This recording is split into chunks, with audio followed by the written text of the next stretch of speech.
que define quem a gente é? Será que são só os impulsos elétricos dentro do nosso cérebro?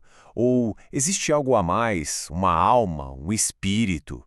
Hoje, a gente vai mergulhar no livro Neuropílulas, de Núbor Orlando Facuri, uma obra que tem a coragem de construir uma ponte entre a ciência do cérebro e a reflexão da fé.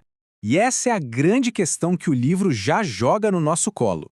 Será que a gente é só um monte de reação química, sabe, totalmente à mercê dos nossos neurônios? Ou será que existe uma dimensão bem mais profunda na nossa existência? É por aqui que a nossa jornada de hoje começa, indo da neurociência até a espiritualidade. E este aqui é o nosso mapa. A gente vai começar com o que é mais palpável, o cérebro. Depois, vamos dar um passo além do físico para investigar a influência do espírito, buscar uma orientação no evangelho e, no fim, juntar todas essas peças num roteiro prático para a vida. Vamos lá. Para a gente entender a proposta do livro, primeiro a gente precisa olhar para dentro da nossa própria cabeça, né? A obra nos convida a fazer exatamente isso, entender como o nosso cérebro emocional evoluiu. Uma jornada, olha, que começou milhões de anos atrás. O livro mostra que as nossas emoções são como camadas. A mais antiga que a gente herdou lá dos répteis é a emoção reflexa, puro instinto, sabe? Medo, agressividade. Depois, por cima dela, vem a emoção visceral, dos mamíferos, aquela que faz o coração disparar quando a ansiedade bate. E no topo de tudo está a emoção cognitiva, dos primatas, que permite a gente sentir coisas super complexas como paixão, saudade, gratidão. É uma construção, uma camada sobre a outra. E agora é que a jornada fica realmente intrigante. O livro nos leva para um território além daquilo que a ciência consegue medir e pesar, explorando fenômenos que, sinceramente, desafiam essa visão de que somos só matéria. Pois é, essa pergunta abre uma porta fascinante.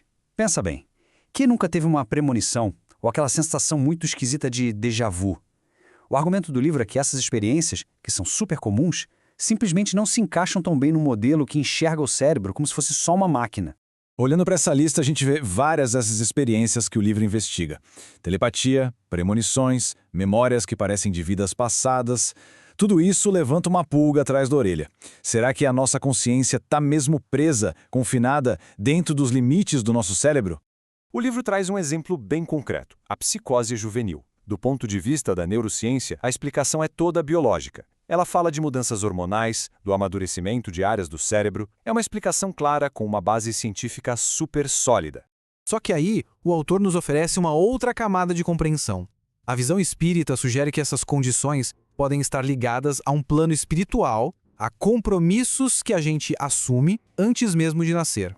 Como se o espírito moldasse o cérebro para poder enfrentar os desafios que precisa para evoluir. E aqui a gente chega no coração do livro. Essa ideia de que somos a integração do espírito com o corpo. São dois mundos que se encontram em uma única pessoa. A base para essa ideia toda vem da doutrina espírita.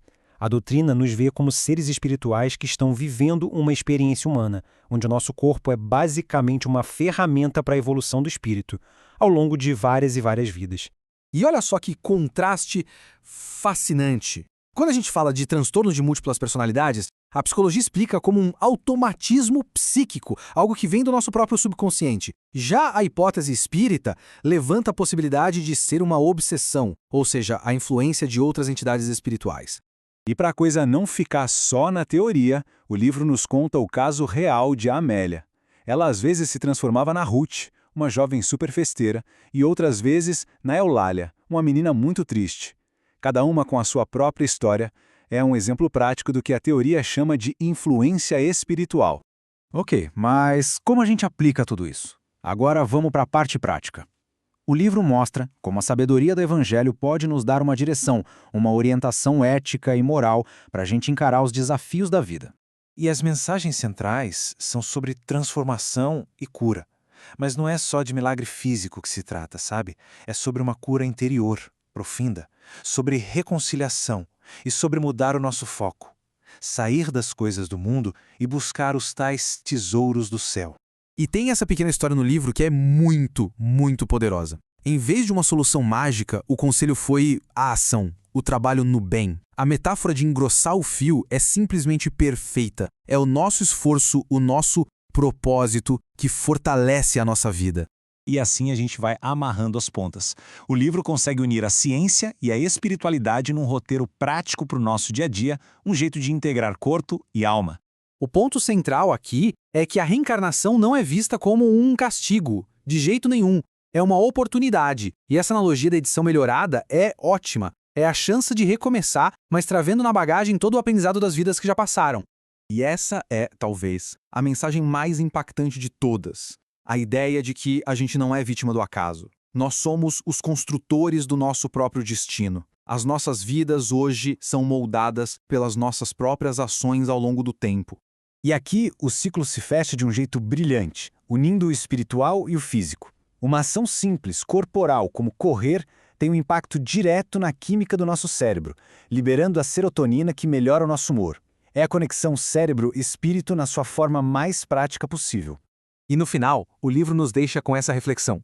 Será que estamos vivendo a vida como ela realmente é, ou estamos vivendo a história que a gente conta para si mesmo? Uma pergunta que com certeza continua ecoando muito tempo depois que a gente fecha o livro.